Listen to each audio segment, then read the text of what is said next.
This is Dr. Cameron Kyle Seidel, ER and critical care doctor from New York City.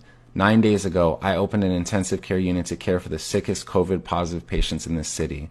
In these 9 days, I have seen things I have never seen before. In treating these patients, I have witnessed medical phenomenon that just don't make sense in the context of treating a disease that is supposed to be a viral pneumonia.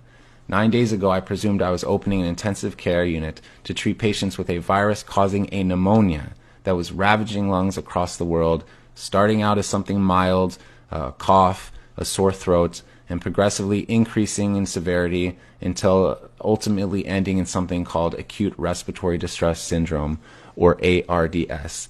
This is the paradigm that every hospital in the country is working under. This is the disease, ARDS, that every hospital is preparing to treat. And this is the disease, ARDS, for which in the next 2 to 6 weeks, 100,000 Americans might be put on a ventilator. And yet, everything I've seen in the last 9 days, all the things that just don't make sense, the patients I'm seeing in front of me, the lungs I'm trying to improve, have led me to believe that COVID-19 is not this disease, and that we are operating under a medical paradigm that is untrue.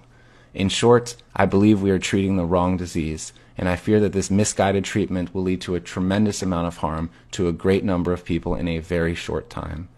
As New York City appears to be about 10 days ahead of the country, I feel compelled to get this information out. COVID-19 lung disease, as far as I can see, is not a pneumonia and should not be treated as one. Rather, it appears as some kind of viral-induced disease, most resembling high-altitude sickness. It is as if tens of thousands of my fellow New Yorkers are on a plane at 30,000 feet and the cabin pressure is slowly being let out. These patients are slowly being starved of oxygen. I have seen patients dependent on oxygen take off their oxygen and quickly progress through a state of anxiety and emotional distress and eventually get blue in the face. And while they look like patients absolutely on the brink of death, they do not look like patients dying of pneumonia.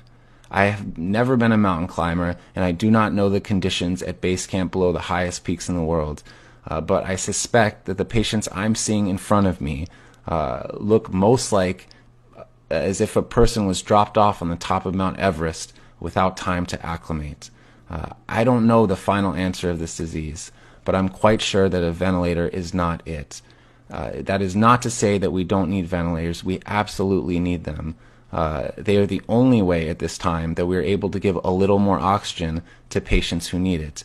But when we treat people with ARDS, we typically use ventilators to treat what's called respiratory failure.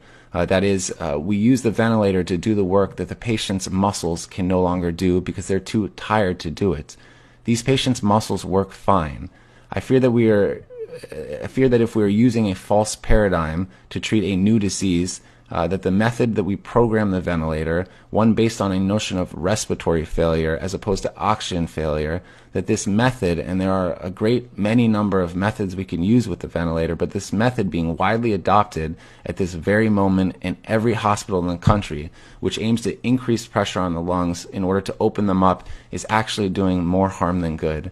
And that the pressure we are providing to lungs, we may be providing to lungs that cannot stand it, that cannot take it, and that the ARDS that we are seeing, that the whole world is seeing, may be nothing more than lung injury caused by the ventilator.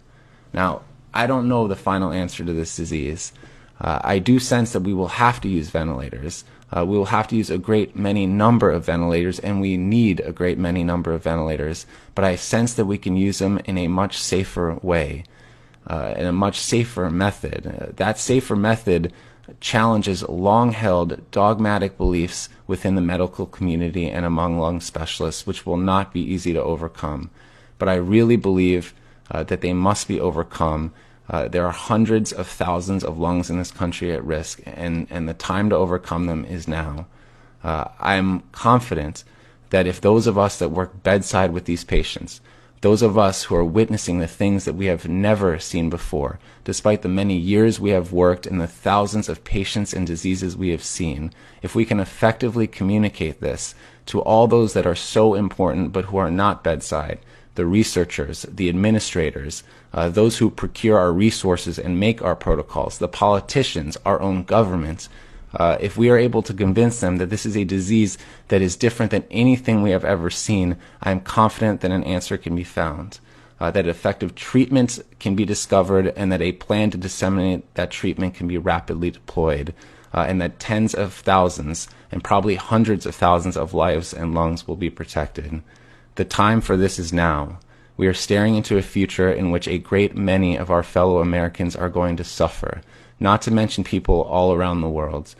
For those who will not suffer directly from this disease, from the terrible human cost of this disease, for those who will not lose a family member or a friend, and there will be a great many number of people who will lose those close to them. But for those who don't, they are still going to suffer from the great economic cost of COVID-19. We are all involved in this future. So I urge you, for those of us, if you are out there, for those who work bedside, I urge you to speak up. We can change this. I thank you all for listening. Please spread the message and stay safe.